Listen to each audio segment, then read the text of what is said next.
Assalomu alaykum aziz o'quvchi.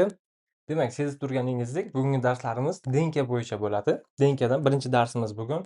Xo'p, bugun siz bilan DNK bo'yicha gaplashamiz va nima haqida gaplashamiz? DNK. Aynan DNKning nimasi haqida gaplashamiz? Ozgina, demak, ma'lumot berib o'taman. Xo'p, biz DNKning nazariyasi bo'yicha gaplashamiz bugun, lekin DNKni chuqur nazariyasi haqida emas yoki DNKning barcha nazariyasi haqida emas. Faqatgina masala ishlash uchun kerak bo'ladigan nazariya haqida bugun siz bilan gaplashamiz va formula ishlatishni o'rganamiz. Demak, shu DNK masalalarida, oqsil biosintezi masalalarida qanaqangi formulalar bor? Qaysi formulalarni yodlash kerak? Bular haqida gaplashamiz va formulalar o'zi qanaqa qilib kelib chiqqan? Formulalar qanaqa kelib chiqadi? Bir formuladan boshqa formulani qanday qilib chiqarish mumkin? Bular haqida ham gaplashamiz. Demak, nazariya haqida gaplashganimizda faqat masala ishlash uchun kerak bo'ladigan nazariya va DNKning formulalari, masala ishlash uchun kerak bo'ladigan formulalar va DNKni formulaga oid bo'lgan masalalar. Ya'niki oson tipdagi masalalar desak ham bo'ladi. Chunki bugun DNKdan birinchi bo'limimiz va birinchi darsimiz. Bugun DNKning birinchi darsi. Biz 2-chi, 3-chi va 4-chi darslarimizda o'zi 5 ta darsga mo'ljallayapmiz yoki 4 yoki 5 ta dars bo'ladi. Murakkab masalalarni ham o'rganamiz hali. Milliy sertifikat darajasidagi masalalar ko'rib o'tamiz. Lekin biz osondan boshlaymiz. Bugungi darsimiz eng oson. Agar sizni darajangiz 0 darajada bo'ladigan bo'lsa, bu dars aynan siz uchun. Darsimizni boshlashdan oldin esa, demak, obuna bo'lishni unutmang va uyga vazifa bajarmoqchi bo'lsangiz, meni Telegram kanalimga ulanib qo'ying. Ya'niki Telegram kanalimga obuna bo'lib qo'ying, chunki men uyga vazifalarni aynan Telegram kanalimda beraman. Hop, darsni boshlaymiz. Bitta ham narsani aytib o'tishim kerak. Bu darsni ko'ring va dars sizga yoqsa, o'z fikrlaringizni izohlarda yozib qoldirasiz. Izohlarni biz albatta o'qiymiz va o'sha siz yozgan izohlardan foydalanib, biz darsimizni yana ham yaxshilash uchun foydalanamiz. Ya'niki bizning kamchiliklarimizni aytsangiz, biz uni to'g'rilaymiz. Hop. Unda darsimizni boshladik qani, olg'a.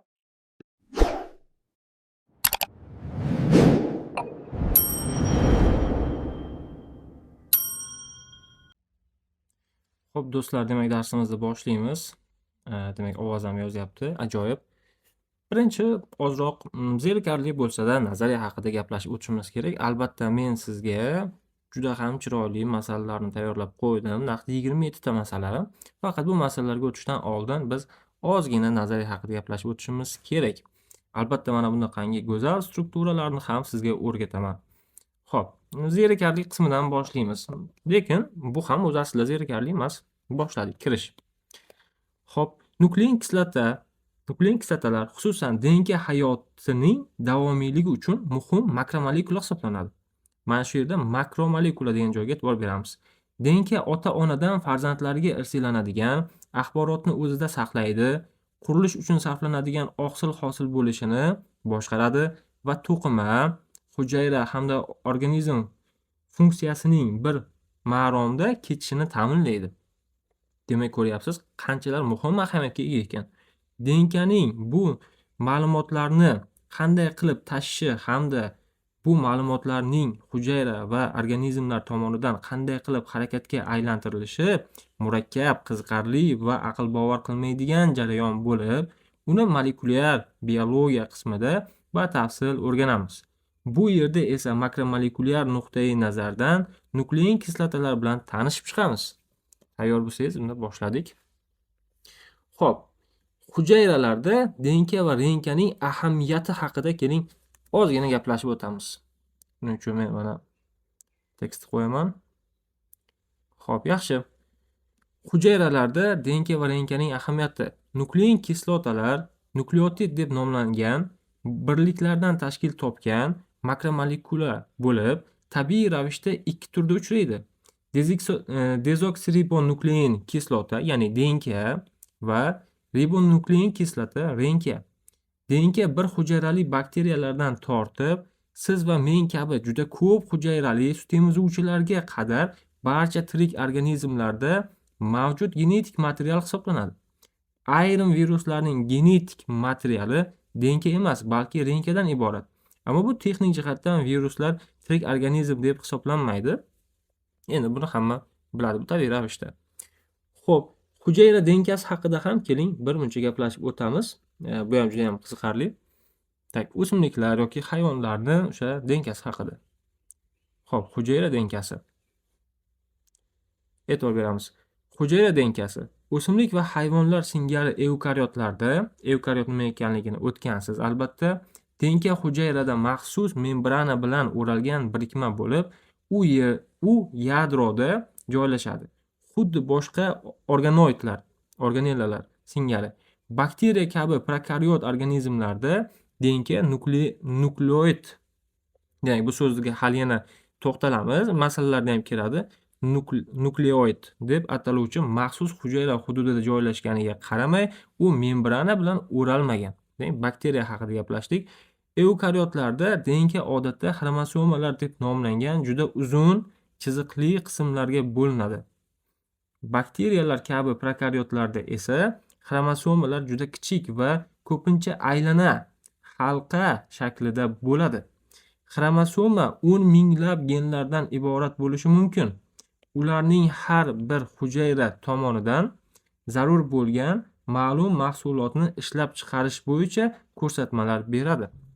Ya'niki kak miya desa ham bo'ladi. Ya'niki hujayraning miyasi yoki organizmning miyasi bu denka hisoblanadi. Shu hujayraning denka nimasi? Miyasi. Xo'p, buni sal keyin kattaroq qilib qo'yaman. Buni slayd tashlab beraman sizga. Xo'p, keyingi informatsiyaga o'tamiz. Denkadan renkaga va renkadan oqsilga ketma-ketlik qanday ketadi? Ya'niki oqsil biosintezi haqida gaplashamiz siz bilan. Xo'p, qani? Ketdik. Tayyor bo'lsangiz boshladik. Buni sal o'rtaroq qo'yamiz. Xo'p, denkadan renkaga, renkadan oqsilga. Ko'pchilik genlar oqsil moddalarini kodlaydi. Ya'ni ular ma'lum bir oqsilni hosil qilish uchun ishlatiladigan aminokislotalar ketma-ketligini belgilaydi. Denkadagi ushbu ma'lumot oqsil sintezi uchun ishlatilishidan oldin avvalo genning renka nusxasi transkripsiya yaratilishi kerak. Ya'ni transkripsiya bo'lishi kerak degan ma'no anglatyapti. Renkaning ushbu turi informatsion renka, irenka deb ataladi. Chunki irenka molekulasi denka va ribosoma, demak, irenka ketma-ketligini o'qib, uning asosida oqsil sintez qiluvchi uskuna ribosoma haqida ma'lumot beryapti. Ribosoma nima desa, renka ketma-ketligini o'qib, uning asosida oqsil sintez qiluvchi uskuna deb qarash mumkin. Hop, chunki renka molekulasi denka va ribosoma o'rtasida ma'lumot tashuvchi vazifani bajaradi. Shuning uchun irenka, informatsion renka deymiz. Denkadan renkaga va renkadan oqsilga aylanishi jarayoni molekulyar biologiyaning markaziy nimasi deb qo'yibdi. Bu yerda sal tarjima qilishda adashilgan. Markaziy bo'g'ini desa ham bo'ladi. Markaziy. Tak, bunga bu yerda nimadir chalkashish bo'lgan. Xo'p, keling bunga hozir oydinlik kiritamiz. Nima narsa ekanligiga. Xo'p. Yaxshi, markaziy. Xo'p.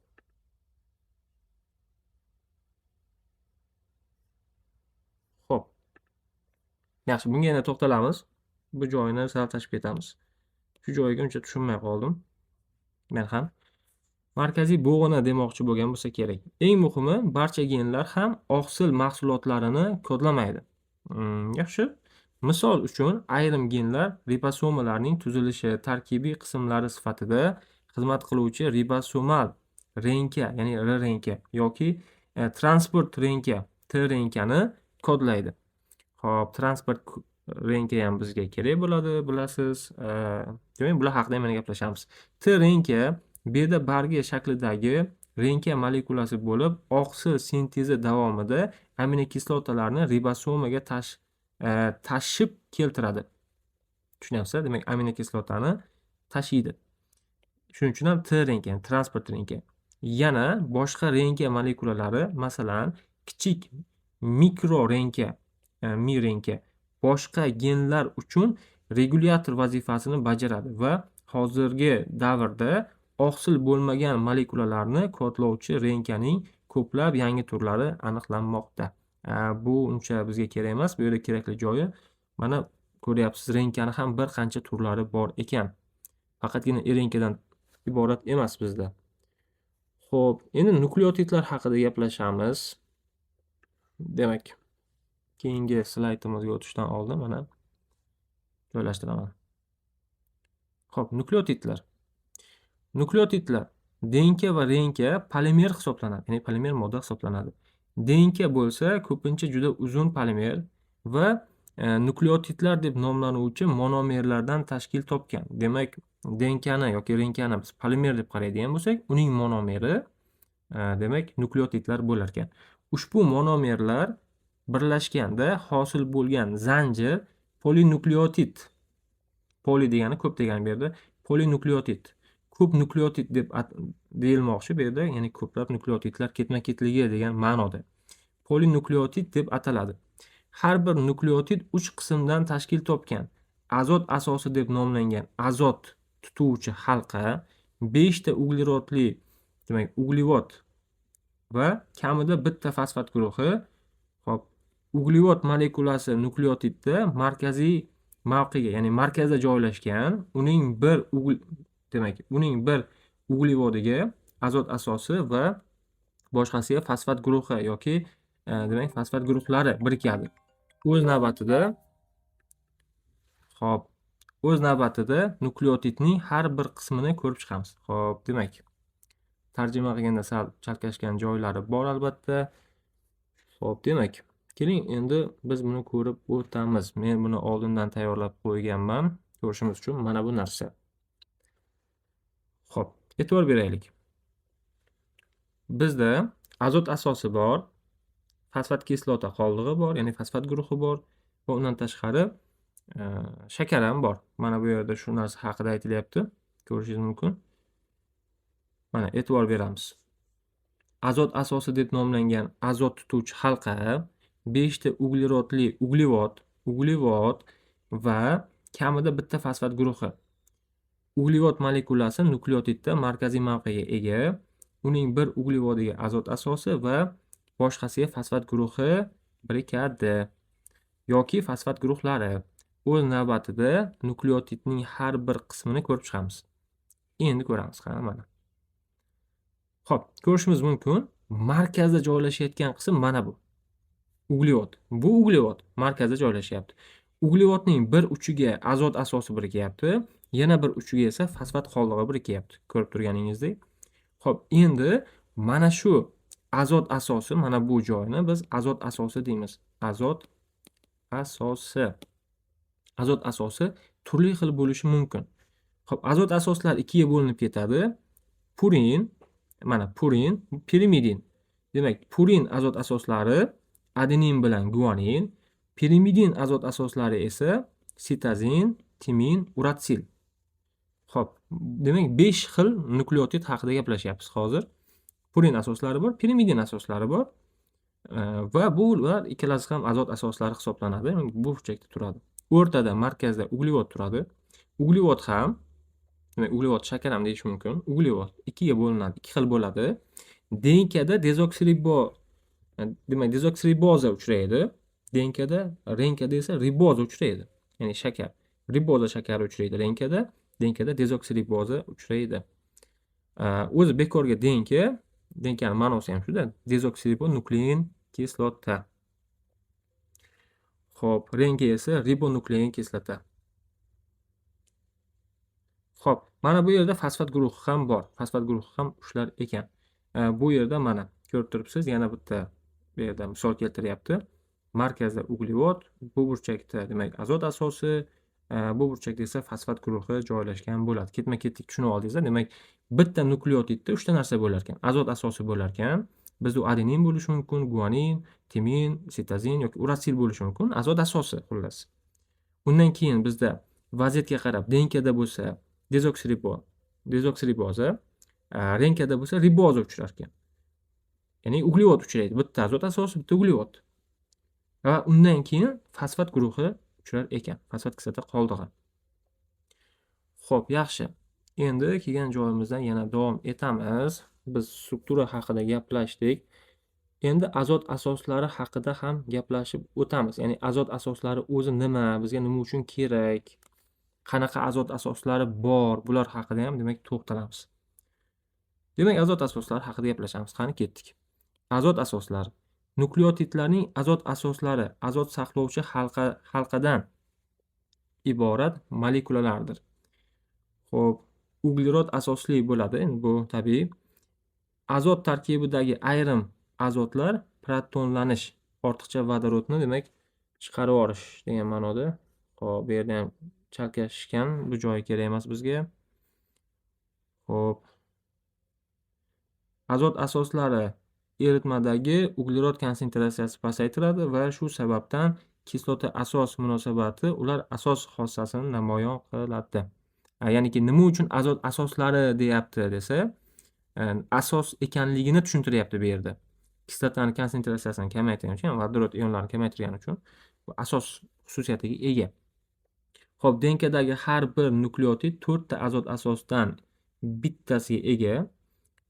Yo adenin A harfi bilan belgilanadi, yo guanin G harfi bilan belgilanadi, yoki sitazin S harfi bilan belgilanadi, yoki timin T harfi bilan belgilanadi. Ya'niki DNKda uchrovchi istalgan nukleotid yo adenin bo'ladi, yo guanin bo'ladi, yo sitazin bo'ladi, yoki timin bo'ladi.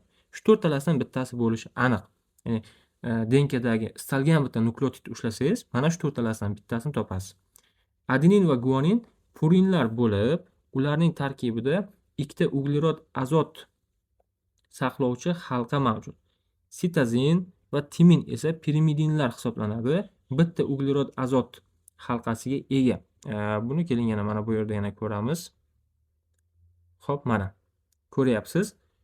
Mana bu yerda adenin bilan guanin, bular purinlar. Ya'niki bunda nechta halqa bor?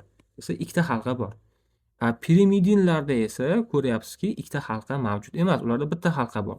Demak, mana shunisidan bir-biridan farqlanyapti. Ko'rib turgan bo'lsangiz. Xo'p, keyin joyidan davom etamiz. Xo'p, demak, renka nukleotidlari ham adenin, guanin, sitazin asoslariga ega, ammo timin o'rniga ularda uratsil deb ataladigan boshqa pirimidin asosi mavjud. Yuqoridagi rasmda ko'rsatilgandek, har bir asos halqasiga turlicha funksional guruhlar birikkan bo'lib, har bir asosning o'ziga xos xususiyatiga ega bo'lishini ta'minlaydi. Boya ko'rsatgan rasmim. Xo'p, molekulyar biologiyada azot asoslari asosning birinchi harfini keltirish orqali ifodalanadi. Bu quyidagicha: adenin A, timin T, guanin G, sitazin S, uratsil U. Ya'ni birinchi harfini kattada olamiz. O'sha ma'noni anglatadi. Ya'ni adenin demasdan A qo'yib ketish mumkin degan narsani nazarda tutyapti. Xo'p, DNKda adenin, timin, guanin, sitazin uchraydidan iborat. RNKda esa adenin, uratsil, guanin, sitazindan iborat. Ya'ni timin o'rniga uratsil uchraydi RNKda. Xo'p, azot asoslari haqida gaplashdik.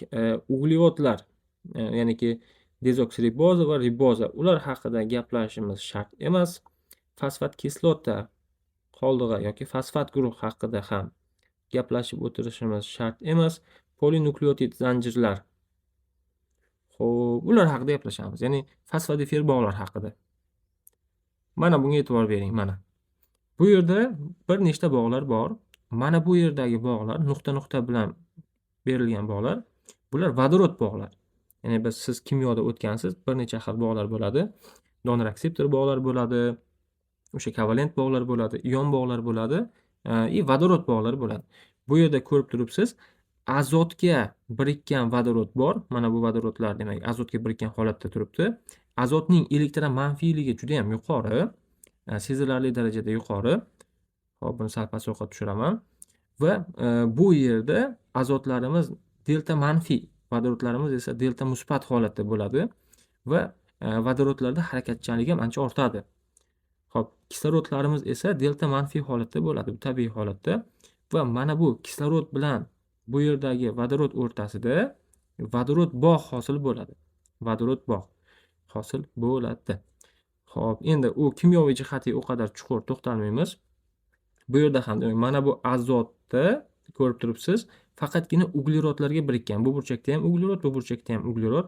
Shuning uchun buni elektronga bo'lgan nimasi? Mana bu azotimizda elektron jufti ham bor demak. Mana bu vodorod esa, demak, bunda vodorod yo'q hozir. Bu vodorod esa harakatchan. Bu ham azotga birikkan holatda turibdi. Keling buni yana deltalar bilan belgilab olaman. Mana bu delta manfiy, bu vodorod delta musbat, mana bu azot esa delta manfiy bo'lib turibdi va bu azotda elektron juft bor. Shuni hisobidan bu yerda ham vodorod bog'lanish paydo bo'ladi. Xo'p, timin bilan adenin o'rtasida ikkita vodorod bog'lanishi bo'ladi. Guanin bilan sitozin o'rtasida esa ko'rib turibsizki, 3 ta vodorod bog'lanishi bo'ladi. Va albatta, timin bilan guanin o'rtasida, xullas nukleotidlar o'rtasida mana bunaqangi fosfat kislota qoldiqlari orqali ham bog'langan bo'ladi. Endi bu polimer modda, buni mana bu yerda ham ko'rishimiz mumkin. Mana ko'rib turibsiz, polimer holatda, uzun holatda ketadi mana. Bu yerda mana sitozin adenin bilan bog'lanib turibdi, keyin guanin kelgan, mana sitozin keyin guanin, adenin, sitozin, timin kelayotgan bo'lsa, mana shu o'rtadagi mana bu bog'lar, bular fosfat kislota qoldiqlari orqali bog'lanayotgan bog'lar. Biz buni fosfodifir bog'lar deb qo'yamiz. Fosfodifir bog'lar. Demak, nukleotidlar o'zaro fosfodifir bog'lar orqali bog'lanadi. Ya'ni mana fosfat kislota qoldig'i orqali bog'lanadi. Biz uni fosfodifir bog' deymiz mana.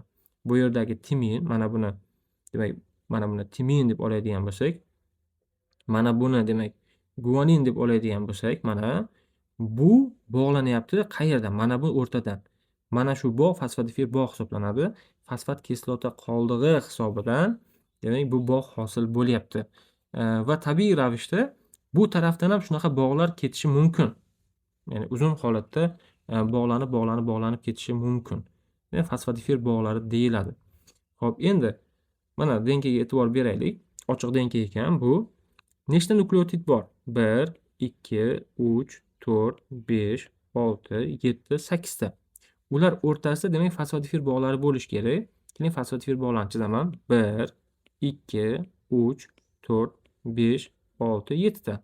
Nukleotidlar. Xo'p, yozaman bu yerda. Nukleotidlar soni menda hozir 8 ta bo'ldi. Lekin fosfodifir bog'lar soni 7 ta bo'ldi. Demak, nukleotidlar N harfi bilan, fosfodifir bog'larni esa F harfi bilan belgilab olyapman. Demak, nukleotidlardan ko'ra fosfodifir bog'lar bitta kamroq bo'lar ekan. Xuddi shu holat bu tarafda ham mana 1, 2, 3, 4, 5, 6, 7, 8 ta nukleotid bo'lsa, demak, ular o'rtasidagi fosfodifir bog'larni sanaydigan bo'lsak, bular 7 ta bo'ladi. Ya'ni har bir zanjir uchun umumiy bular denkani hosil qilgani uchun denkada quyidagicha holat bo'ladi. Ya'ni denka tarkibida nukleotidlar nechtadir bo'lsa, masalan, 16 ta bo'lsa, demak, fosfodifir bog'lar soni 14 ta bo'ladi. Ya'ni ikkita kam bo'ladi, doim. Denkada ikkita kam bo'ladi. Shuning uchun nukleotiddan ikkini ayirib qo'ysak, fosfodifir bog'lari kelib chiqadi yoki fosfodifir bog'lariga ikkini qo'shsak, nukleotid kelib chiqadi kabi formulalar kelib chiqadi bu yerda. Mana bu formulalarga hali yana to'xtalib o'tamiz masala ishlash jarayonimizda. Xo'p, bu yerda mana ko'rib turibsiz, kodlar bilan berib qo'yibdi. Guanin nukleotidlari har doim sitozin bilan bog'lanadi. Mabodoga qachondir guanin vodorod bog'lar orqali adenin bilan yoki mana bu guanin timin bilan bog'lanib qola olmaydi. Guaninlar har doim vodorod bog'lari orqali sitozinlar bilan bog'lanadi. Komplementarlik qoidasiga ko'ra har doim guaninning qarshisida, to'g'risida sitozin turadi. Sitozinning qarshisida esa har doim guanin turadi. Bu yerda ham ko'rishingiz mumkin, bu yoqda ham ko'rishingiz mumkin. Xuddi shu komplementarlik qoidasiga ko'ra adeninning qarshisida doim timin turadi.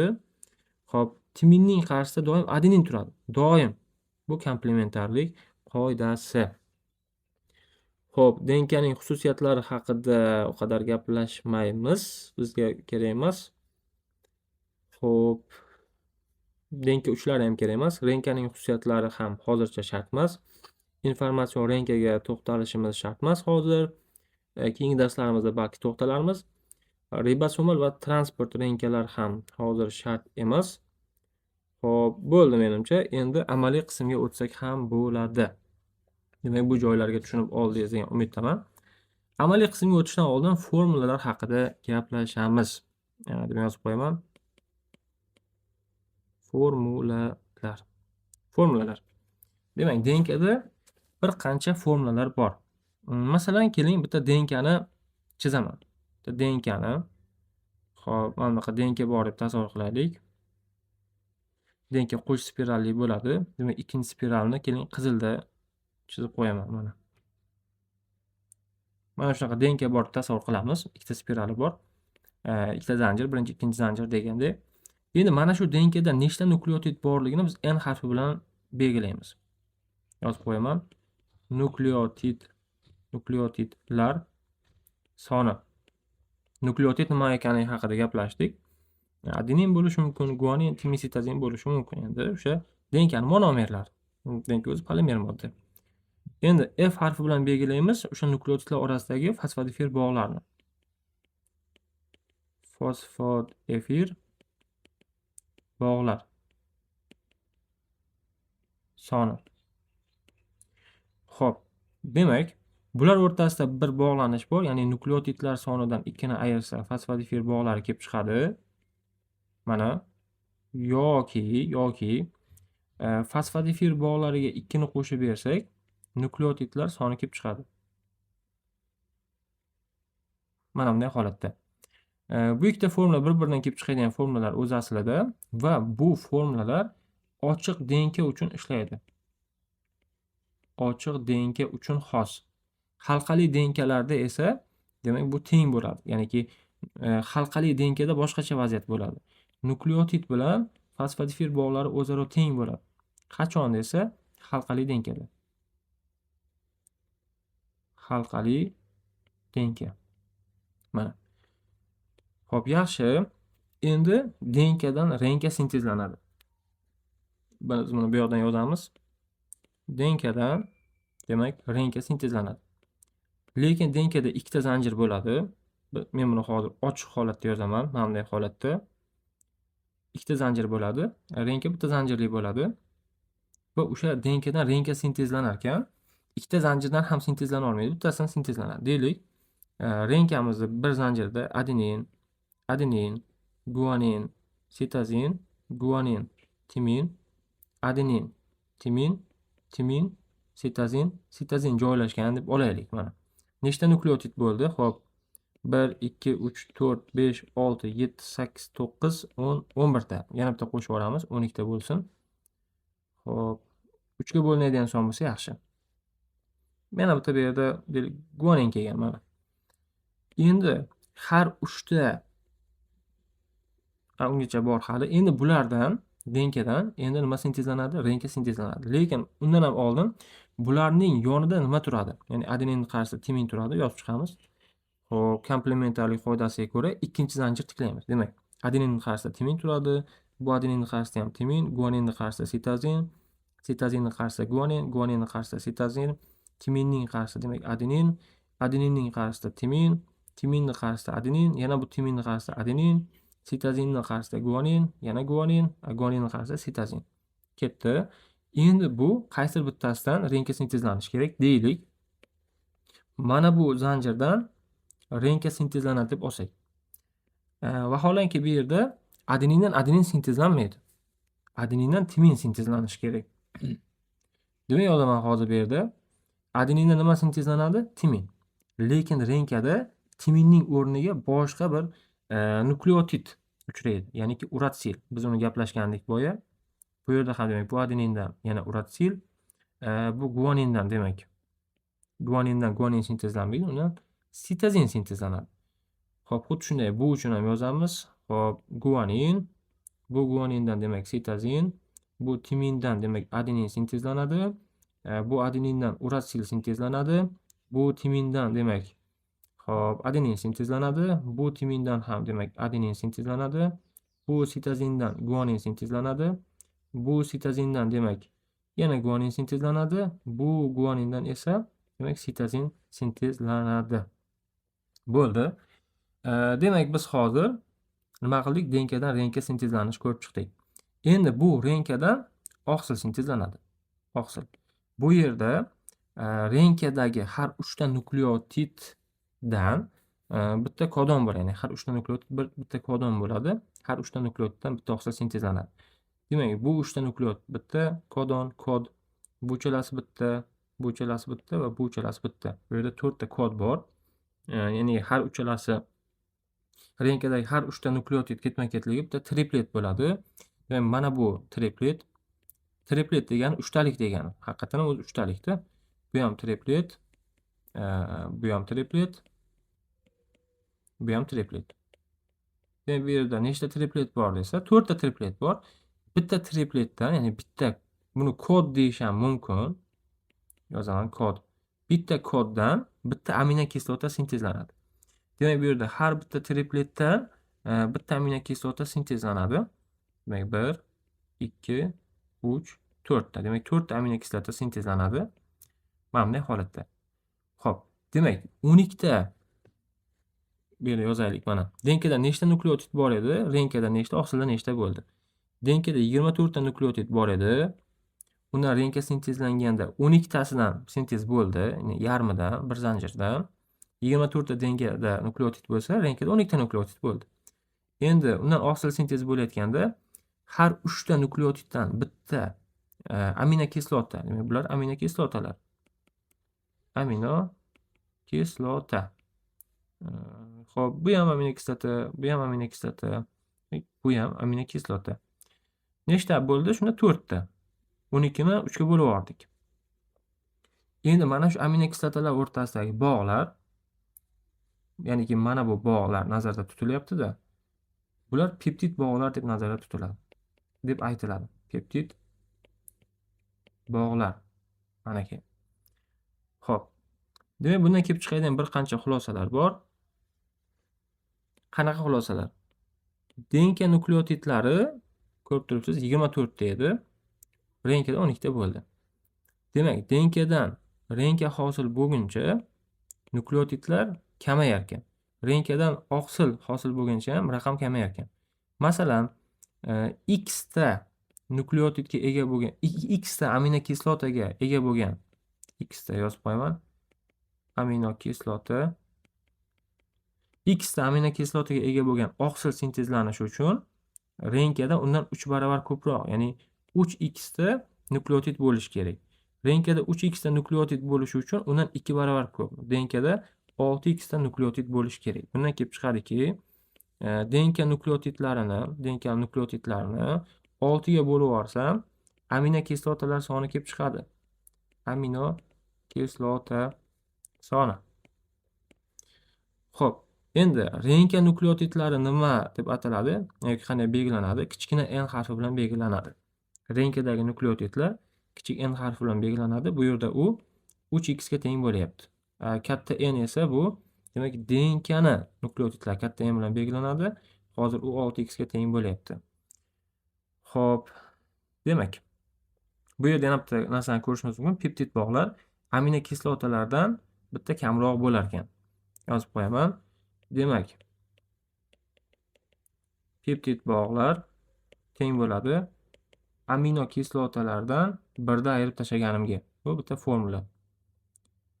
Xo'p, teskari formula ham yaratish mumkin. O'sha peptid bog'larga birni qo'shib bersam, aminolar soniga teng bo'ladi degan bir formulani yaratish mumkin. Aminolar soniga. Xo'p, mana bu ham bitta formula. Nukleotidlarni 6 ga bo'lib yuborsak, aminokislotalar soni kelib chiqar ekan. Demak, buni eslab qolasiz. Xo'p, endi og'irlik haqida gaplashamiz. Bitta aminokislotaning og'irligi qancha? Aminokislotaning og'irliklari o'zi aslida har xil bo'ladi-yu, lekin o'sha biologik masalalarda bitta aminoning og'irligi, ya'ni aminokislotaning og'irligi 120 deb olinadi. Nukleotidning og'irligi esa bitta nukleotid og'irligi 345 deb olinadi. Nukleotid og'irligi 345 deb olinadi, ya'ni massa. Aminoning og'irligi esa 120 deb olinadi. Xo'p, endi oqsil hosil bo'lishida, oqsil sintezida aminokislotalar o'rtasida peptid bog'lar hosil bo'lar ekan. Mana bunday holatda har bitta aminokislota o'rtasida bitta peptid bog' hosil bo'lar ekan. Bitta peptid bog' hosil bo'lishida bitta suv hosil bo'ladi. Ya'ni bitta suv sintez bo'lib chiqib ketadi. Biz unga chuqur to'xtalmaymiz. Har bitta peptid bog' hisobidan bitta suv chiqadi. Va har bitta peptid bog' hosil bo'lishi uchun bizda 160 kilojoul energiya sarf bo'lishi kerak. Mana bunday holatda 160 kilojoul. Demak, bitta peptid bog' hosil bo'lishi uchun, bitta suv hosil bo'ladi. Bitta peptid bog' hosil bo'lganda, bitta suv hosil bo'ladi va bitta peptid bog' hosil bo'lishi uchun 160 kilojoul energiya kerak. Bitta aminokislotani og'irligi esa 120 ga teng, bitta nukleotid og'irligi 345 ga teng. Bularni eslab qolishingiz kerak. 160 kilojoul degani bu 4 ta ATF degani. 4 ta ATF degani. Xo'p, yaxshi, formulalar haqida ham biroz gaplashib o'tdik, massa haqida gaplashib o'tdik. Demak, denkani og'irligini topish uchun denka nukleotidlarini 345 ga ko'paytiramiz. Oqsilda og'irligini topish uchun oqsildagi aminokislotalar sonini 120 ga ko'paytirib qo'yamiz. Xo'p, demak, denkada qanaqa nukleotidlar uchraydi desa, demak, adenin, timin, guanin, sitozin nukleotidlari uchraydi. Komplementarlik qoidasiga ko'ra adenin soni doim timin soni bilan teng bo'lishi kerak. Guanin soni esa doim sitozin soni bilan teng bo'lishi kerak. Chunki bir-birini qarama-qarshisida turadi. Xo'p, endi bog'lar nuqtai nazaridan, ya'ni vodorod bog'lar H2 deb belgilaymiz. Vodorod bog'lar nuqtai nazaridan adenin bilan timin o'rtasida ikkita vodorod bog' bo'ladi. Guanin bilan sitozin o'rtasida esa 3 ta vodorod bog' bo'ladi. Xo'p, yaxshi. Endi adenin bilan guanin nukleotidlari bular purin asoslari deb hisoblanadi. Uni gaplashib o'tdik. Timin bilan sitozin nukleotidlari esa bular pirimidin asoslari deb hisoblanadi. Pirimidin asoslari. Endi adenin bilan timin bir-biriga teng bo'lgani uchun, guanin bilan sitozin bir-biriga teng bo'lgani uchun, purin bilan pirimidin ham doim o'zaro teng sonda bo'ladi deb qaraladi. Shuni hisobidan demak, denkada purin 50%, pirimidin ham 50% bo'ladi. Mana bunday holatda. Xo'p, yaxshi. Demak, denkada nimalar bor yana? Denkani massasi bo'lishi mumkin. Massa deb qo'yaman. Massani topish uchun demak, boya gaplashganimizdek 345 ni nukleotidlar soniga ko'paytirib yuboraman. Xo'p, denkani yana do'stlar uzunligi bo'ladi. Uzunlik topish uchun nukleotidlarni 2 ga bo'lib 0.34 ga ko'paytiramiz. Nima uchun unaqa qilamiz desa, chunki uzunlik bitta zanjirga nisbatan topiladi. Ikkita zanjir yonma-yon turganligi uchun va bitta fosfodifir bog'ning uzunligi 0.34 nanometr deb qaraladi. Ya'niki fosfodifir bog'ning o'zining uzunligi bo'ladi. Fosfodifir deb qo'yaman. O'shani uzunligi 0.34 deb qaraladi, nanometr deb qaraladi. Lekin fosfodifir bog'lar sonini 0.34 ko'paytirmaymiz, balki bitta zanjirdagi xo'p, nukleotidlarni nazarda tutamiz. Bitta zanjirdagi. Tasavvur qiling, mana denkada ikkita zanjir bor. Bitta zanjir, bu yoqda ham yana bitta zanjir. Xo'p, mana shu denkada umumiy holatda 200 ta nukleotid bor deb olaylik. 200 ta nukleotid. Uni 100 tasi bu zanjirda joylashgan, yana 100 tasi esa bu zanjirda joylashgan. Demak, uzunlik topishimiz kerak. Bilamizki, har bitta shu nukleotidlar o'rtasida bog'lar bor. Shu bog'larning uzunligi demak 0.34 nanometrga teng. Bunda siz 200 ni 0.34 ga ko'paytirib qo'ya olmaysiz. Nega desa, biz uzunlikni mana bu yerdagacha bo'lgan uzunlikni topib, keyin yana bu yoqqacha bo'lgan uzunlikni topib, bu ikkalasini qo'shib qo'ya olmaymiz. Denka mana bu yerda tugash joyi-ku, ikkitasi yonma-yon joylashgan, ketma-ket joylashmagan. Shuning uchun biz bitta zanjirga nisbatan olamiz. Demak, bizda mana bunaqa qilishimiz xato. Shuning uchun biz bitta zanjir nukleotid, ya'ni 100 ni 0.34 ga ko'paytirib qo'yamiz. Xo'p. Demak, 34 nanometr bo'ladi bunda. Demak, 200 ta nukleotidga ega bo'lgan denkamizning uzunligi 34 nanometrga teng bo'lar ekan. Uning uchun qaysi formuladan foydalandik desa, yuqorida ko'rib turgan formulangizdan foydalandik. Va buni teskari holati ham bor. Teskari holatiga ko'ra nukleotidlarni topish uchun biz uzunlikni bo'lamiz 0.34 ga va ko'paytiramiz 2 ga. Demak, bu uning teskari formulasi bo'ladi. Bularni yodlab olishimiz kerak. Xo'p, denkani massasini aytdik, uzunlik aytdik, nukleotid aytdik va yana denkada bo'ladigan yana bitta holatlardan bittasi bu denkadagi vodorod bog'lar. Vodorod bog'lar H2 deyiladi. Yozib qo'yaman. Vodorod bog'lar. Xo'p, vodorod bog'lari. Renkada vodorod bog' bo'lmaydi, lekin denkada albatta vodorod bog' bo'ladi. Vodorod bog'larini topishning eng oson yo'li bu nukleotidlar soniga guaninlarni qo'shib qo'yish. Bu formuladan kelib chiqadigan ikkita formula bor. Qanaqa formulalar desa, nukleotid topish uchun vodorod bog'laridan guaninni ayirib qo'ysa bo'ladi demak. Yoki o'sha guaninlarni topish uchun vodorod bog'laridan nukleotidlarni ayirib qo'yish mumkin. Mana bunaqa ikkita formula kelib chiqadi. Xo'p, endi bu formula ham o'zi qayerdan kelib chiqqan? Adenin bilan timin o'rtasida ikkita bog' bo'ladi. Guanin sitozin o'rtasida 3 ta bog' bo'ladi. Masalan, adeninlar X ta deb olsam, timinlarni ham demak X ta deb olsam, endi olishga majburman ham, chunki adenin bilan timin bir-biriga teng. Guaninlarni Y ta deb olsak, sitozinlarni ham Y ta deb olishga majburman. Endi bu yerda jami nukleotidlar nimaga teng desa, qo'shib olamiz. 2x plus 2y. Bu demak umumiy nukleotidlar yig'indisi bo'ladi denkada. Endi vodorod bog'larini hisoblaydigan bo'lsak, xo'p, mana adenin bilan timin o'rtasidagi vodorod bog'lar bitta adeninni 2 ga ko'paytirganga teng, ya'ni 2x ga. Guanin bilan sitozin o'rtasidagi demak vodorod bog'lar bitta guanin o'zidan 3 ta vodorod bog' chiqaradi. Ya'ni y ta guanin 3y. Demak, bular vodorod bog'lar. Guanin bilan sitozin o'rtasidagi vodorod bog' bittasi esa adenin bilan timin o'rtasidagi vodorod bog' hisoblanadi.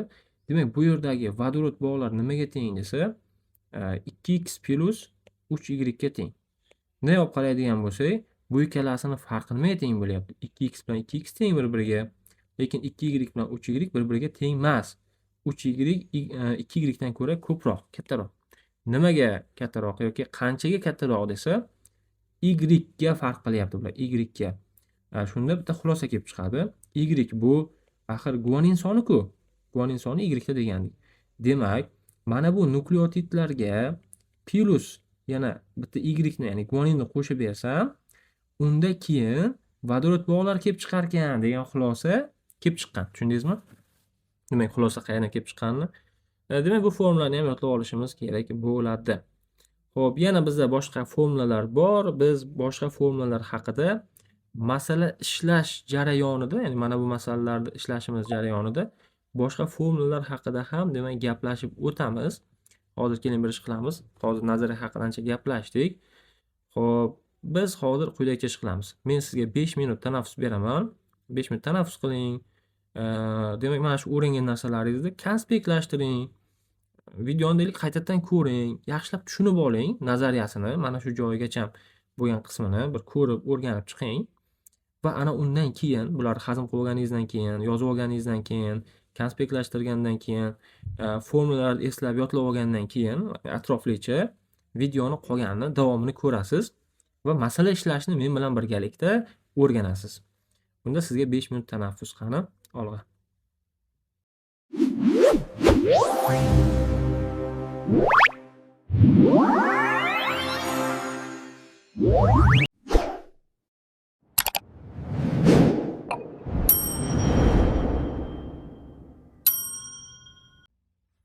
Xo'p, demak, masala ishlash bo'limiga o'tamiz. Boshladik unda. Birinchi to'plam. 560 ta nukleotiddan tashkil topgan denka fragmenti uzunligini toping. Ajoyib, biz bitta formulani ishlatamiz bu yerda. Xo'p, uzunlik topish uchun bitta formula bor. Demak, uzunlik topish uchun biz nukleotidlarni bo'lib olishimiz kerak. 2 ga ko'paytiramiz 0.34 ga. Va mana shu tarzda uzunlik topamiz. Qani? Demak, nukleotidlar sonini 2 ga bo'lib 0.34 ga ko'paytiramiz. Nukleotidlar soni bizda 560 ta. 12 ga bo'lamizda, ko'paytiramiz 0.34 ga. Demak, kalkulyator kerak bo'ladi bizga. Xo'p, 560 ni bo'lamiz 2 ga 280, ko'paytiramiz 0.34 ga. Demak, 95,2.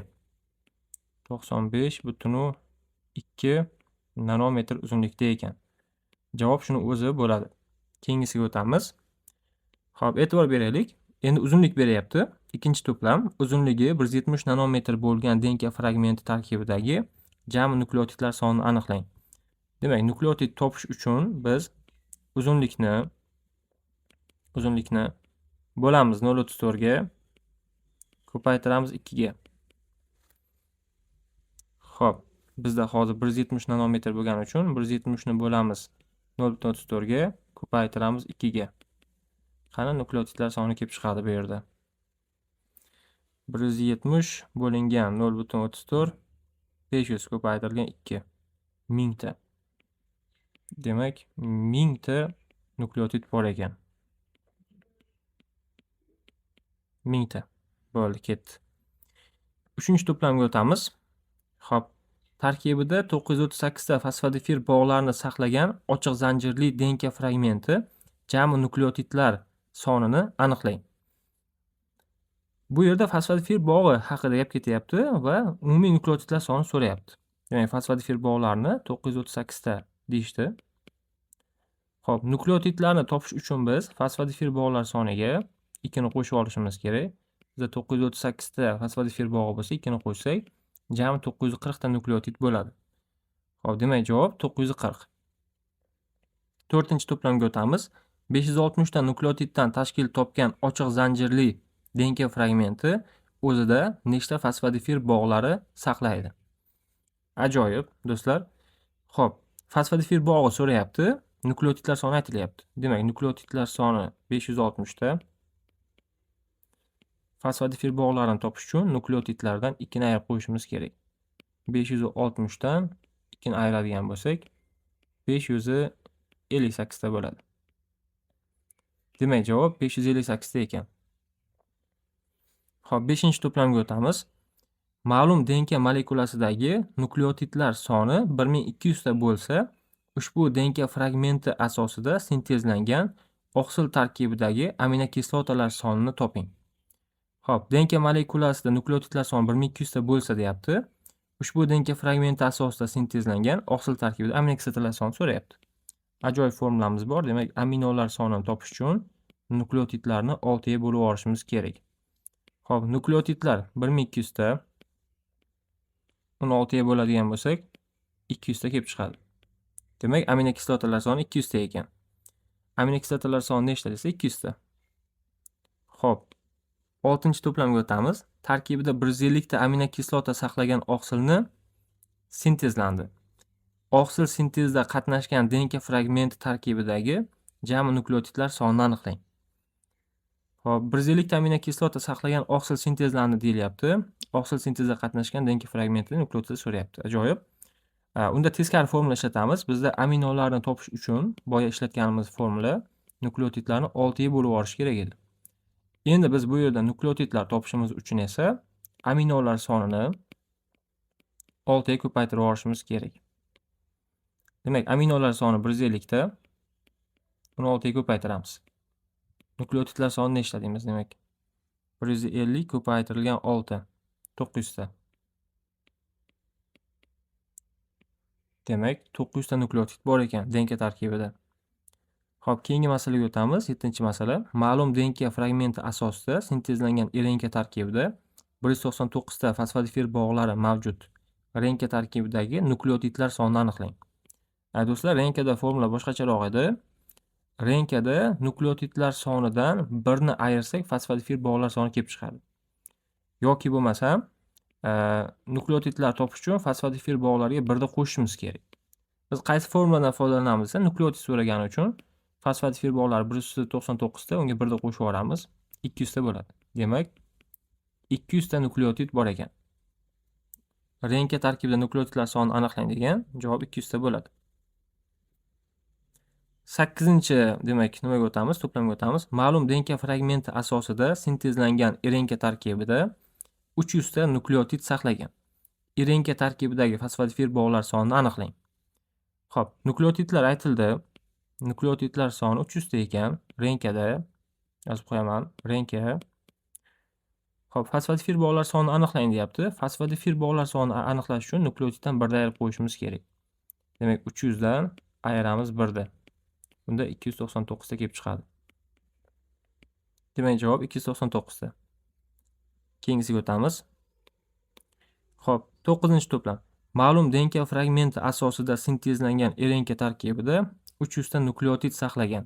RNK uzunligini aniqlang. Xo'p, bu yerda RNKni nukleotidlari aytilyapti va RNKni uzunligi so'rayapti. Yozaman, RNK. RNKni nukleotidlari demak bizda hozir 300 ta bo'lyapti. Bilamizki, RNK bitta zanjirdan iborat. ketma-ket 300 ta nukleotid joylashgan. Renkani uzunligini topish denkani uzunligini topishdan ko'ra farq qiladi. Renkani uzunligini topish uchun renka nukleotidlarni 0.4 ga ko'paytirib qo'ysak bo'ldi. Chunki o'zi bitta zanjirda. Shuni hisobidan. Demak 300 ni ko'paytiramiz 0.34 ga. Demak bunda kelib chiqadi. Xo'p, 300 ko'paytirilgan 0.34 102 nanometr. Demak javob 102 nanometr. Xo'p, 10-savolga o'tamiz. Tarkibida 938 ta fosfatifir bog'larni saqlagan halqali denka jami nukleotidlar sonini aniqlang. Yaxshi. Demak, tarkibida 938 ta fosfatifir bog'larni saqlagan halqali denka deyapti. Fosfatifir bog'lari nechta? 938 ta. Qanaqa denka deyapti? Halqali denka deyapti. Halqali denkada biz gaplashgandik, nukleotidlar bilan fosfatifir bog'lar soni o'zaro teng bo'ladi degandik. Demak, undagi nukleotidlar soni ham 938 ta bo'lishi kerak. Xo'p. Keyingi masalaga o'tamiz. 11-masala. 560 ta nukleotiddan tashkil topgan T plazmid o'zida nechta fosfatifir bog'lar saqlaydi? T plazmid bu halqali denka hisoblanadi. Boya aytganimdek, nukleotidlar bilan fosfatifir bog'lar bunda teng bo'ladi. Nukleotidlar soni 560 ta bo'lsa, demak undagi fosfatifir bog'lari ham 560 ta bo'ladi. Chunki bu halqali denka. Xo'p, keyingisiga o'tamiz. Ikkita masalani ko'ramiz birdaniga. 12/1. 12/1. Xo'p, ochiq zanjirli bitta denka fragmenti restriktaza fermentlari bilan 3 marta kesilgandan so'ng nechta denka bo'laklari hosil bo'ladi? Bunda demak, dastlabki bo'laklar soniga restriktaza fermentlarini soni qo'shilganda oxirgi bo'laklar soni kelib chiqadi. Dastlab nechta edi? Bitta edi. Nechta restriktaza bilan kesildi? Necha marta kesildi, ya'niki 3 marta kesildi. Qo'shadigan bo'lsak 4. Demak, oxirgi bo'laklar soni 4 ta bo'lgan ekan. Nechta denka bo'laklari hosil bo'ladi degan, demak 4 ta. Xo'p, demak formulani eslab qolsangiz bo'ladi. Mana bu formula. Bu formula qachon ishlaydi?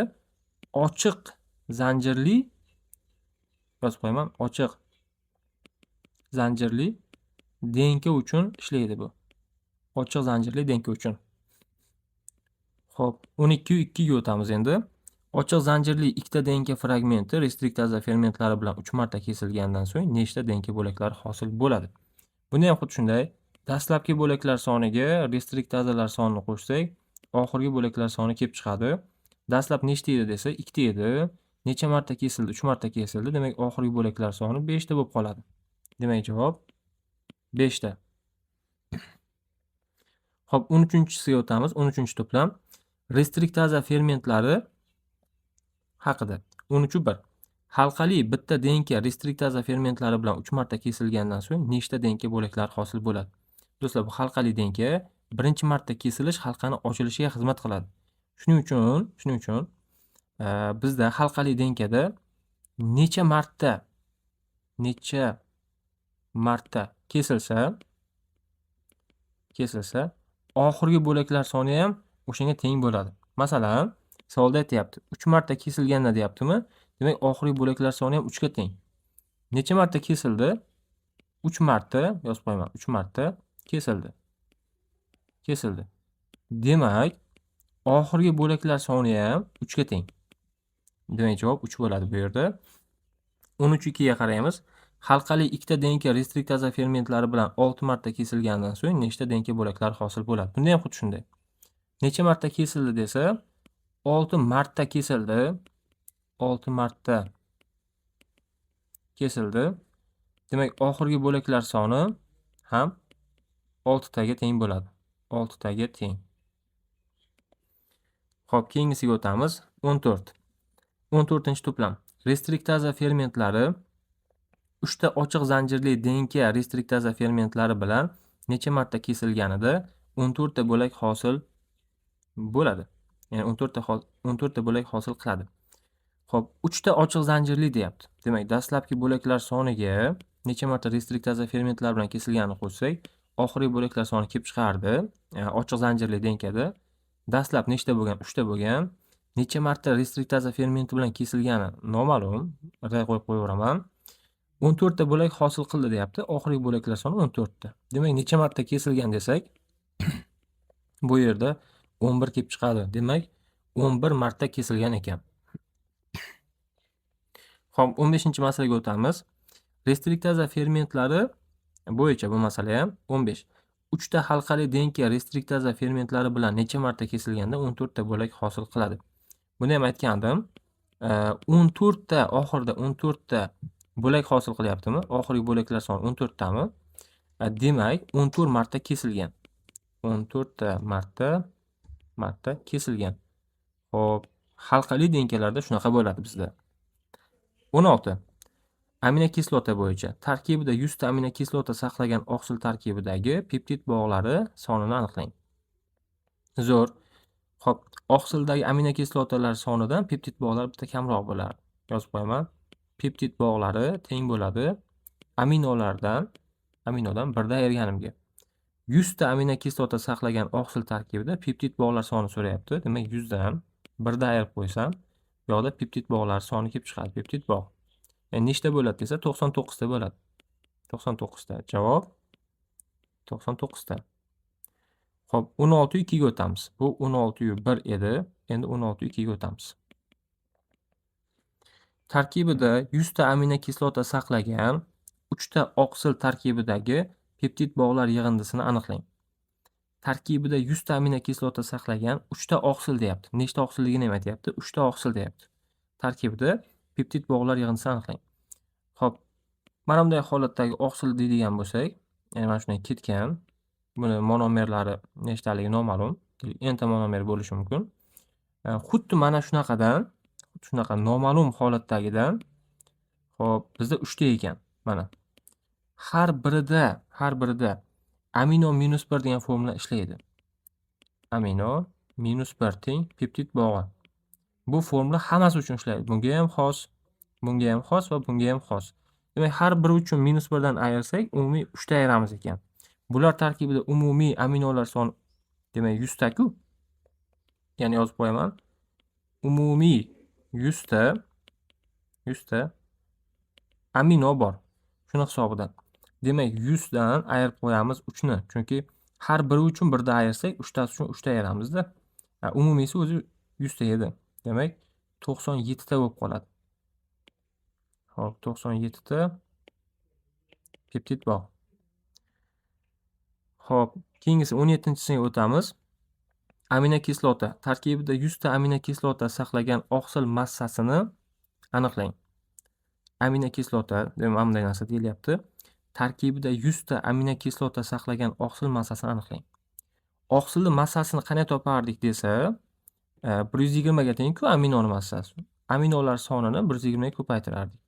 Demak, massa teng 120 ko'paytirilgan aminolar soni 100 ta hozir. Ko'paytirib yuboramiz. Xo'p, mana bunday holatda 12.000 ga teng ekan. Demak, javob 12.000 og'irlikka ega. 18-masalaga e'tibor beramiz.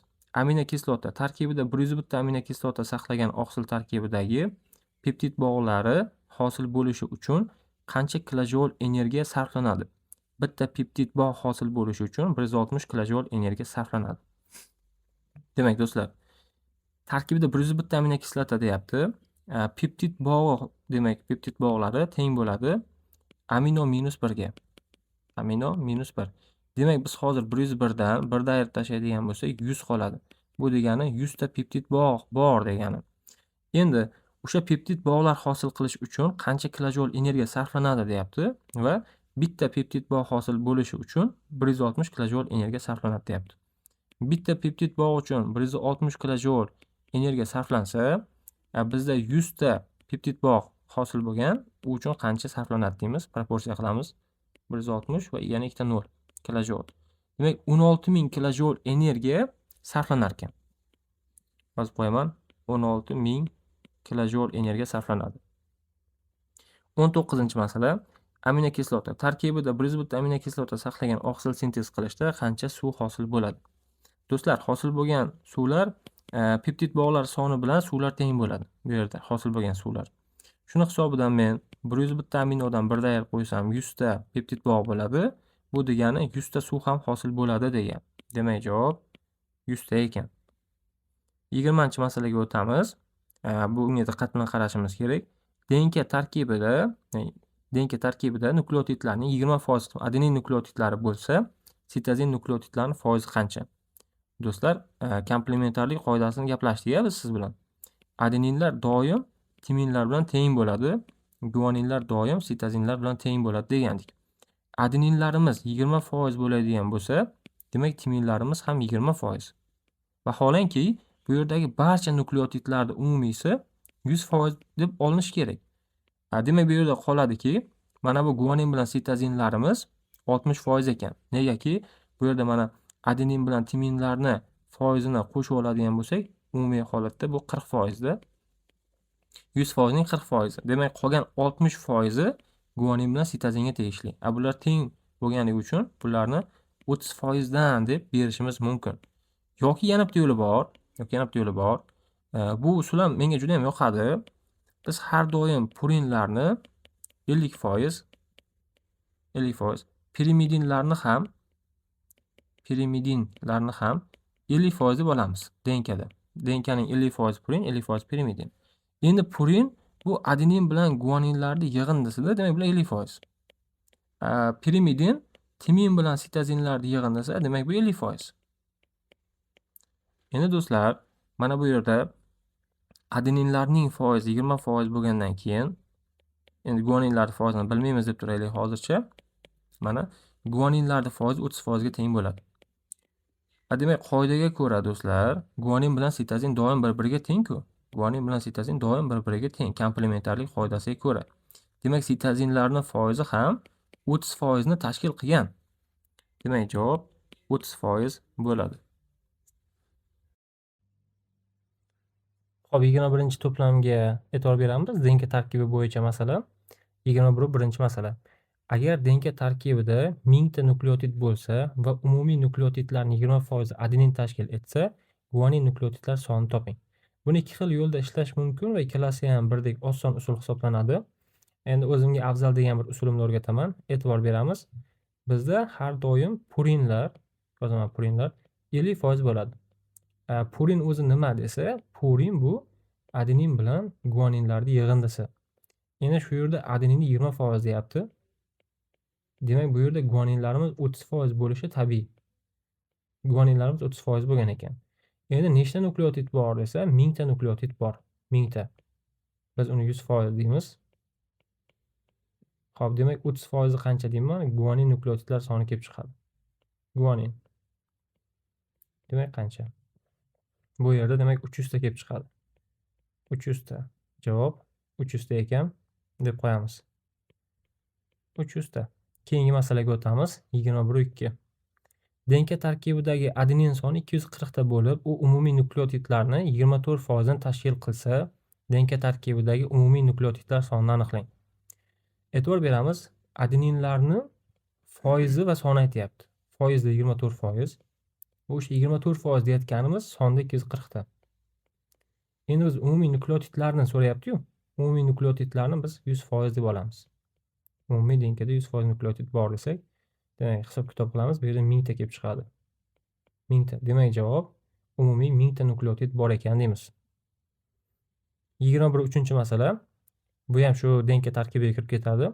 Ma'lum bir denka tarkibida adenin umumiy nukleotidlarning 30% dan tashkil etsa va ushbu denkada guanin 80 ta bo'lsa, denka tarkibidagi jami nukleotidlar sonini toping. Adeninni foizi aytyapti. Biz bu yerda purinlar har doim 50% ekanligini unutmasligimiz kerak. Purinlar doim 50%, pirimidinlar ham 50%. Demak, adenin bilan guaninlarning yig'indisi 50% bo'lishi kerak. Endi adenin umumiy nukleotidlarni 30% dan tashkil qiladi deyilyapti. Demak, bu yerda guanin topadigan bo'lsak, 20% kelib chiqadi. Demak, guaninlar 20% ekan. Xo'p, ushbu denkada guanin 80 ta bo'lsa, demak 80 ta guanin bo'ladigan bo'lsa, biz uni demak 20% deymiz. Umumiy 100% qancha deymiz?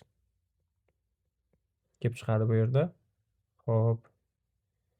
Kalkulyator kerak bo'ladi bizga buning uchun. 80 ko'paytirilgan 100 bo'lingan 20.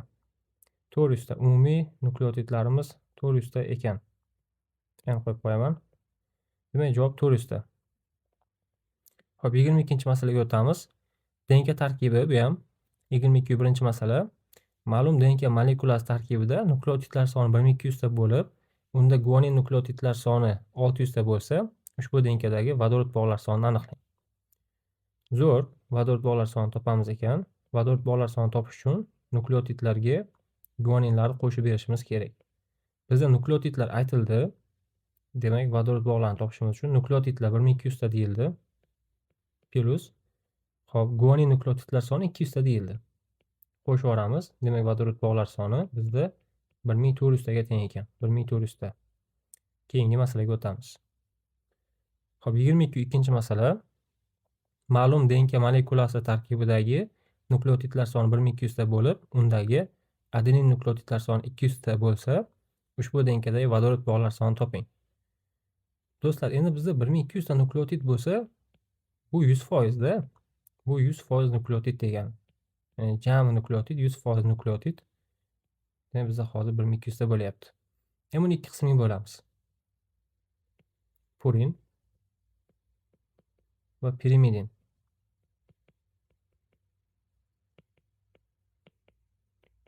Xo'p, demak, qanchadan tushadi desa, 600 ta purin bo'ladi va 600 ta pirimidin bo'ladi. 600 ta purin, 600 ta pirimidin. Endi purinlar o'zi nima desa, biz uni gaplashgandik. Purinlar bu adeninlar bilan guaninlarning yig'indisi. Hozir shu bizda 600 taga teng bo'lyapti. Vaholanki bizda adeninlar 200 ta deyildi. 200 ta. Hisob kitob qilamiz. Adenin o'rniga 200 ishlatsak, demak bu yerda guaninlar soni kelib chiqadi. Uning uchun 600 dan 200 ni ayirib yuborishimiz kerak bo'ladi. Demak, guanin nukleotidlar soni 400 ta ekan. Xo'p, shu bilan yechim bo'ldimi desa, yo'q, ushbu DNKdagi vodorod bog'lar sonini so'ragan. Ya'ni vodorod bog'lar sonini toping deyilgan. Endi vodorod bog'lar sonini topish uchun nukleotidlarga guaninlarni qo'shish kerak. Nukleotidlar soni 1200 ta. Guaninlar soni esa 400 ta. Bu ikkalasini qo'shib yuboramiz. Shunda vodorod bog'lar soni kelib chiqadi 1600 ta. Javob nima ekan desa, javob 1600 ta ekan. Keyingi masalaga o'tamiz. 23-to'plam. DNK tarkibi, yana ma'lum DNK molekulasi tarkibida 2300 ta vodorod bog'lari va 500 ta guanin nukleotidlari mavjud bo'lsa, DNK tarkibidagi umumiy nukleotidlar sonini aniqlang. Zo'r, bu ham oson masala. Vodorod bog'larini topish uchun nukleotidlarga guaninlarni qo'shish kerak. Endi nukleotidlarni topish uchun vodorod bog'laridan guaninlarni ayirish kerak. Guaninlarni topish uchun vodorod bog'laridan nukleotidlarni ayirish kerak. Bizga bulardan qaysi biri kerak desa, bizga umumiy nukleotidlar so'rayapti, vodorod bog'i bilan guanin bor. Demak, bizga shu o'rtadagi formula kerak bo'ladi. Xo'p, ishlatamiz. Nukleotid teng vodorod bog'lar soni 2300 ta, guanin nukleotidlar soni 500 ta. Demak, nukleotidlar topadigan bo'lsak, 1800 ta bo'ladi. Demak, javob nukleotidlar soni 1800 ta ekan. Xo'p, umumiy nukleotidlar sonini aniqlang debdi. Javob 1800 ta. Xo'p, 24-to'plamga o'tamiz. DNK tarkibi. Ma'lum DNK molekulasi tarkibida 1800 ta nukleotid mavjud bo'lib, uning 500 tasi guanin nukleotidlari bo'lsa, adenin nukleotidlar sonini aniqlang. Zo'r, ajoyib. Xo'p. Umumiy nukleotidlar aytildi, guaninlar ham aytildi, adenin so'rayapti. 1800 ta nukleotid bo'lsa umumiy, uning 900 tasi purin. Yozib qo'yaman. Purin. Qolgan yana 900 tasi bu pirimidin. Pirimidin. Endi bizda guaninlar 500 ta bo'lyapti. O'sha 900 ta purin deganimiz bu adenin bilan guanin nukleotidlar yig'indisi. Guaninlar vaholanki 500 ta bo'lyapti. Demak, o'rtada adenin topadigan bo'lsak, 900 tadan 500 tani ayirib tashlaymiz, 400 ta kelib chiqadi. Demak, adenin nukleotidlari 400 ta ekan. Adenin nukleotidlar sonini aniqlang dedi. Javobni yozib qo'yaman. 400 ta. Xo'p, 25-chi to'plamga o'tamiz. Ma'lum DNK molekulasi tarkibida 1800 ta nukleotid mavjud. Ushbu DNK fragmenti tarkibida 2300 ta vodorod bog'lari bo'lsa, DNK tarkibida guanin nukleotidlar sonini aniqlang. Demak, guanin nukleotidlar sonini aniqlash uchun vodorod bog'laridan nukleotidni ayiramiz. Boya gaplashgandik. Demak, guanin teng vodorod bog'lar soni 2000. Xo'p, 300 ta. Nukleotidlar soni 1800 ta. Guanin nukleotidlarni topadigan bo'lsak, xo'p, 500 ta kelib chiqadi. Demak, javob 500 ta ekan. Yozib qo'yaman. 500 ta. 26-chi to'plam. DNK tarkibi 1800 ta nukleotiddan iborat DNKning 3 dan 2 qismidan RNK sintezlangan bo'lsa, RNK orqali sintezlangan oqsil tarkibidagi aminokislotalar sonini aniqlang. Ajoyib savol. E'tibor beraylik. Umumiy nukleotidlar soni aytildi va uni hammasidan ham RNK sintezlanmabdi. 3 dan 2 qismidan sintezlanibdi. Buni keling chizib o'rganamiz. Mana ikkita zanjir, qo'sh zanjir bor deb tasavvur qilaylik. DNK. Xo'p. Endi mana shu DNKni 3 qism deb olsak, 3 dan 2 qismidan RNK sintezlangan bo'lsa deyapti. Hozir men buni tub ma'noda 3 qismga bo'laman. 1 bitta qism, ikkinchi qism, bu uchinchi qism bo'la qolsin mana. Demak, birinchi qism, bu ikkinchi qismi, bu uchinchi qismi. Teng qismda 3 ta qism. 3 dan 2 qismi desa, demak, umumiy holat 3 qism bo'lsa, unda mana bu 2 qismi olinyapti. Endi umumiy nukleotidlar qancha desa, umumiy nukleotidlar, ya'ni jami nukleotidlar bizda 1800 ta. Demak, men o'sha 3 qismni hammasini 1800 ta deyman. Uni 2 qismini topishim kerak. Uni 2 qismida qancha nukleotid bor? Hisoblaymiz. Xo'p. 1800 ni 2 ga ko'paytirib 3 ga bo'lamiz bu yerda. 1800 ni 2 ga ko'paytirib bo'lamiz 3 ga. 1200 ta ekan. Demak, 1200 ta nukleotid bor ekan. Xo'p. Bu yerda o'sha 1200 ta nukleotiddan foydalanib, endi sintezlaymiz. Endi DNKda RNK sintezlanayotganda bilamizki, ikkita zanjirning bittasidan sintezlanadi. DNKda 1200 ta nukleotid bo'lsa, demak uni yarmidan, ya'ni 600 tadan RNK sintezlanadi. RNKda 600 ta nukleotid bo'ladi. Aminokislotalar sonini so'ragan. RNKdan oqsil sintez bo'ladi. Bunda RNKdagi har 3 ta nukleotiddan bitta aminokislota sintezlanadi. Demak, bu yerda 600 ni ham 3 ga bo'lamiz. 200 ta aminokislota bor ekan deymiz. Oqsildagi aminolar soni 200 ta ekan. Xo'p, keyingi masalaga o'tamiz. 27-masala ekzon intron. Bu masala quyida DNK tarkibi va intron ekzonlarning DNKni qancha qismini egallab turgani ko'rsatib o'tilgan. Ekzon, intron, ekzon, intron, ekzon. Xo'p. Ushbu DNK tarkibida 20 mingta nukleotid mavjud. Ushbu DNK asosida sintezlangan oqsil uzunligini aniqlang. Aminokislotalar orasidagi masofa 0,1325. Bu yerda nima qilamiz? Ekzonlarda foizlardan foydalanamiz. Yozaman. Ekzon. Xo'p, ekzonlarda foizlari. Birinchi ekzonimizda nechta nukleotid bor? Bilmadim, lekin foizi 12%. Ikkinchi ekzonimizda foizi 30%. Uchinchisi esa 18%. Men bular hammasini qo'shamiz. 12, 30, 18. Jami 60. Demak, jami holatda 60% ekan ekzonlarimiz. O'zi nechta nukleotid bor desa, 20 mingta nukleotid bor. Biz uni 100% desak, uning 60% qismi, demak, ekzonlarda joylashgan. Yozib qo'yaman. Ekzon. Qancha? 20 mingni ko'paytiramiz 0,6 ga. 12 mingta ekan. Demak, 12 mingta nukleotid bor ekzonlarda. Bilamizki, splicing jarayonida hop, splicing jarayonini keling men sizga batafsilroq tushuntirib beraman. Buning uchun alohida oyna ochib olaman. Splicing nima bo'ladi? Mana bitta denka deb tasavvur qilaylik mana buni. Qo'sh zanjir, denka. O'rtada qanaqadir o'sha vodorod bog'lari bor. Endi denkada egzon qism bo'ladi, intron qism bo'ladi. Keling, mana bu qismi egzon qism. Men uni yashilda bo'yab qo'yaman. Mana yashil. Mana. Undan keyin uni intron qismi bor deb tasavvur qilaylik. Intron qismi. Men uni qizilda bo'yab qo'yaman, mana. Undan keyin yana egzon qism bor. Demak, denkada mana yashil yana. Undan keyin intron qism bor. Endi bu ko'p sonda bo'lishi mumkin. Deylik, o'nlab intronlar va o'nlab egzonlar bo'lishi mumkin. Balki undan kamroq, balki undan ko'proq. Endi mana shu denkadan to'laqonli renkka sintezlanadi. Ko'pchilik xato o'ylaydi.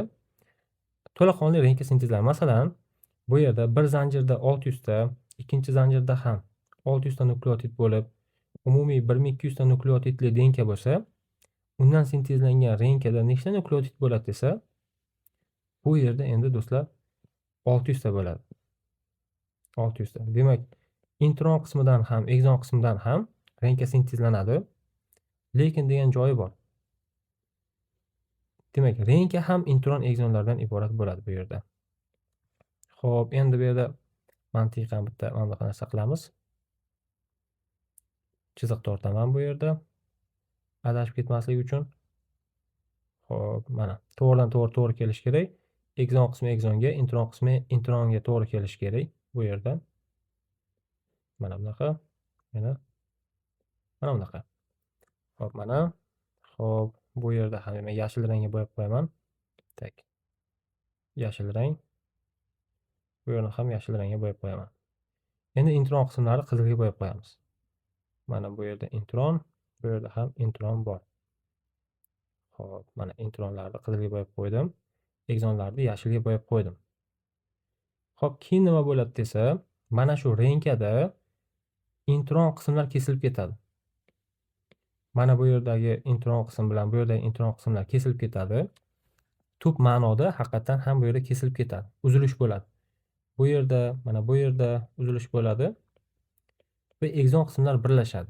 Endi buni hozir murakkabroq jarayon aslida. Men buni sizga murakkab qilib o'rgatmayman, osonroq o'rgataman. Shunchaki intron qismlar kesilib ketadi va egzon qismlarning o'zi qoladi. Xo'p, keyin nima bo'ladi? Shunda mana bu egzon qismlar keladi bir tarafga. Bu, mana bu va mana bu egzon qismlar keladi-da, bular birlashadi.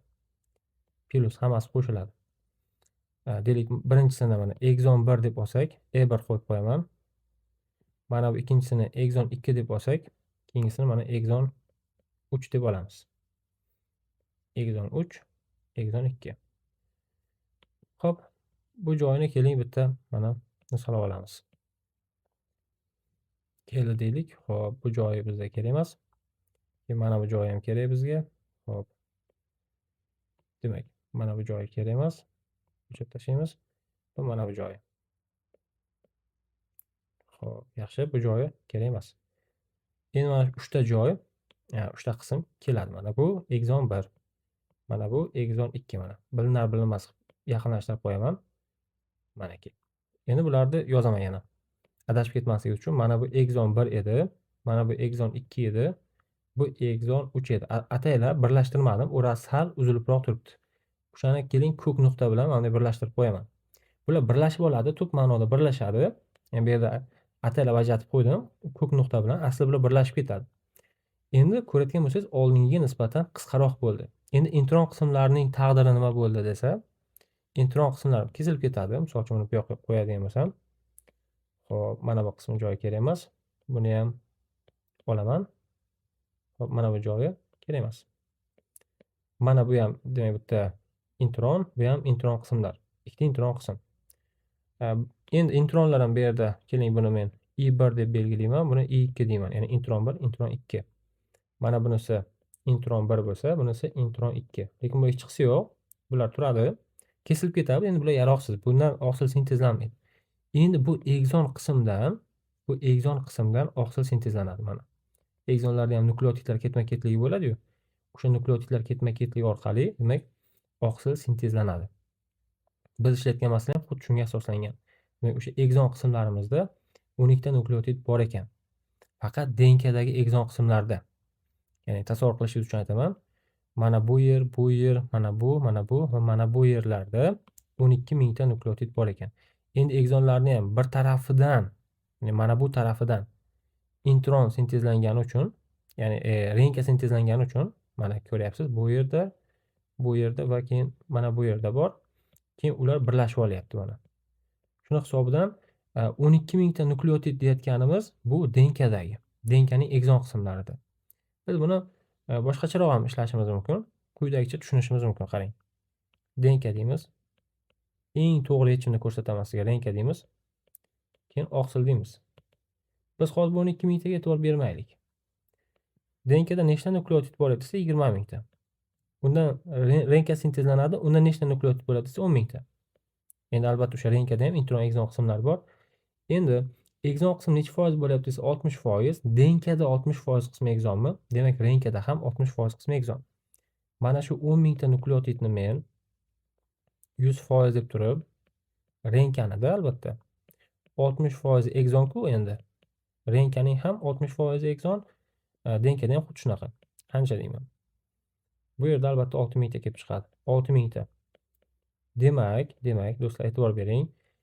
Renkada 10 mingta nukleotid bor, uning 6 mingtasi egzon. Undan endi oqsil sintezlanadi. 6 mingni 3 ga bo'lib qo'yamiz. 2 mingta. 2 mingta aminokislota. Endi oqsilda uzunligi so'ragan. Oqsilda uzunligini topishimiz uchun aminokislotalar orasidagi masofani ko'paytirib qo'yamiz. 2000 ni ko'paytiraman 0.34 ga.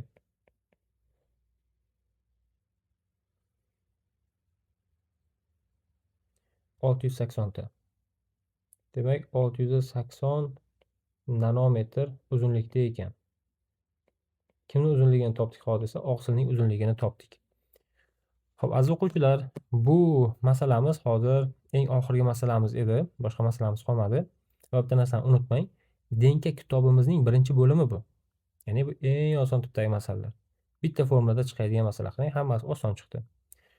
Endi bu yerda mana egzon bilan tanishtirib o'tdim. Kerak bo'lsa splicing nazariyasini tushuntirib berdim. Undan tashqari yana boshqa nazariyalar haqida gaplashdik. Formulalar haqida gaplashdik. Kerak bo'lsa o'sha nazariyalardan tashqari strukturalarni ham gaplashib o'tdik bu darsimizda. Keyingi darsimiz sal murakkablashadi. Keyingi darsimizga o'tguncha ham siz o'sha uyga vazifalarni qilishingiz kerak bo'ladi. Uyga vazifalarni esa o'zimni Biopro Telegram kanalimga tashlab qo'yaman. Bu Biopro darslari, Biopro loyihasi. Har bitta mavzudan kitobimiz bor, har bitta mavzudan video darslarimiz bor. Xo'p, siz bilan keyingi darsda ko'rishguncha xayr, salomat bo'ling.